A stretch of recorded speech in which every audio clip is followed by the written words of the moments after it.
Hi అండి, hello, welcome back to my channel daily రుచులు and ideas. ఈ వీడియోలో పులిహోర పులుసు చేసే విధానాన్ని అయితే చూసేద్దాము. దీనికోసం మొదటగా చింతపండును అయితే నానబెట్టుకుని పక్కన పెట్టుకోవాలి.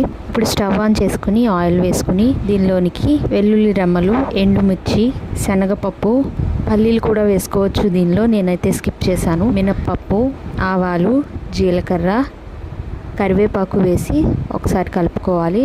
దీనిలోనికి కొంచెం ఇంగువ కూడా వేసుకోవాలి.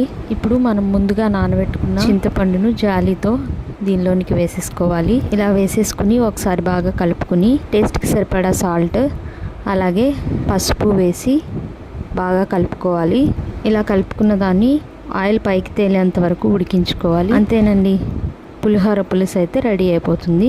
ఇలా రెడీ చేసుకున్న పులిహోర పులుసు అయితే ఫ్రిడ్జ్లో పెట్టకున్నా కూడా 2 వారాల వరకు స్టోర్ అయితే ఉంటుంది. హాస్టల్స్లో ఉండే వాళ్ళకి, అలాగే బ్యాచిలర్స్కి అయితే ఇది చాలా ఉపయోగపడుతుంది. ఈ వీడియో మీకు నచ్చినట్లయితే లైక్ చేయండి, షేర్ చేయండి, సబ్స్క్రైబ్ చేయడం అయితే మర్చిపోకండి. Thanks for watching.